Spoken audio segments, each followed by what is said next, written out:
in the communication of what you have been pointing to, if you don't mind, I'd rather say that you've been pointing to than to use the phrase. The beginning is the first step that counts, not the last step. So if we understand this whole question of fear, pleasure, joy, the understanding can only come in freedom to observe. And in the observation, learning. And the acting, they're all at the same minute, no? At the same moment. Not learn, then act. It is the doing, the seeing, all taking place at the same time. That is whole. All these marvelous participles being in the infinite mode in themselves. Right. In themselves. Yes. A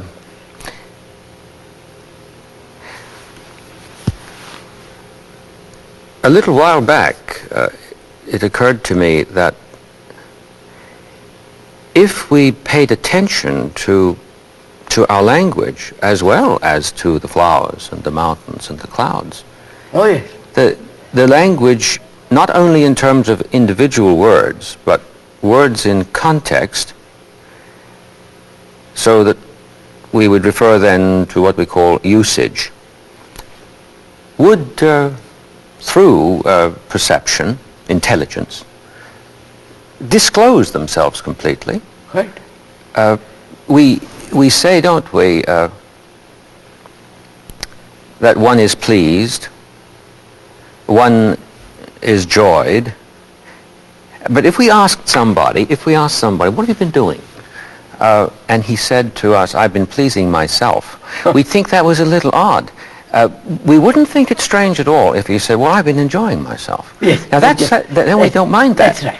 But we don't pay attention to what we say to even... That's right, sir. As somebody said, I came back after lunch of meal, and somebody said, have you enjoyed your meal?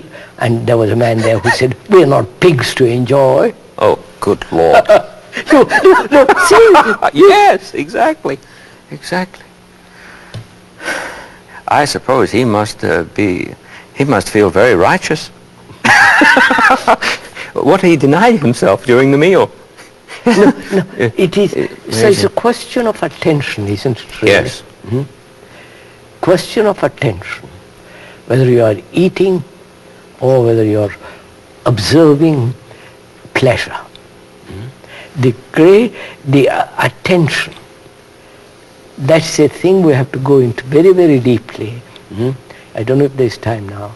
What it means to attend. Whether we attend to anything at all, or it's only a superficial listening, hearing, seeing, which we call attending. Mm-hmm. Or the expression of knowledge in doing. Attention, I feel, has nothing to do with knowledge or with action.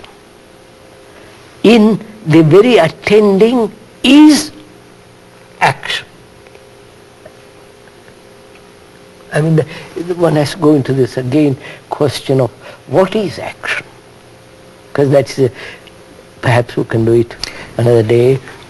Yes, I see a relation between what you've just said about action and what a few conversations ago we came to with the word movement. Yes. Ongoingness. And when you were talking about standing and looking at the tree on the mountain, I remembered when I was in Rishikesh, I was staying at one of the ashrams there, and actually the Vedanta Forest Academy. And when I got to my quarters, a monkey came and sat on the windowsill with her little baby. And she looked full into my face, and I looked full into hers, but I think she looked fuller into mine. I had that strange feeling that I was actually a human being being investigated, or as the students say today, being psyched out, you see, by this monkey. And it was a profound shock to me. And talking of monkeys, sir, I was in Benares, the place I go to usually. I was doing yoga exercises, half naked, and a big monkey with black face and long tail came and sat on the veranda. I closed my eyes and I looked, and there was this big monkey. He looked at me and I looked at her. It was a big monkey, so they're powerful things. And it stretched out its hand. And I walked up and held her hand. Like that, held it. held it. And it was rough, but very, very supple, extraordinarily supple. But rough. And we looked at each other. And it said, it wanted to come into the room. I said, look, I'm doing exercises, I have little time, would you come another day? I kind of talked to it, come another day. So he looked at me, and I withdrew, went back. He stayed there for 2 or 3 minutes and gradually went away. Marvelous. Just marvelous. Complete act of attention between you. There was no sense of fear. It wasn't afraid, I wasn't afraid. A sense of, This reminds me of a story I read about Ramana Maharshi, how when he was a young man, he went and lived in a tiger's cave, and was occupied by the tiger, and the tiger would come back after the hunt, and in the early hours of the morning, and sleep with him. To read that within the environs of our culture it starts, you feel undone when you read that. If you think for a moment you could allow yourself to believe it. But in the context of what we've been saying about the monkeys, and this marvelous story you told me, I wish I could have shaken the hand of that little mother with her baby. I wasn't ready to.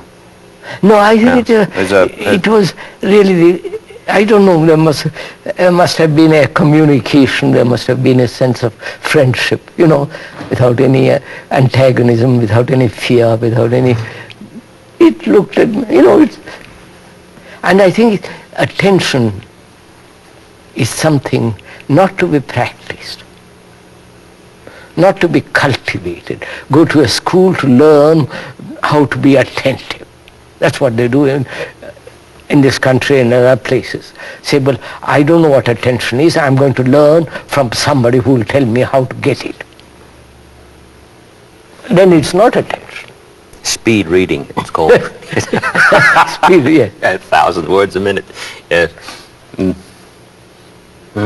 So that's why I feel there is a great sense of care and affection in being attentive, which means diligently watching. That word diligent comes from leggere, of course, to read. To read exactly what it is, what is there. Not interpret, not translate it, not contrive to do something with it, but to read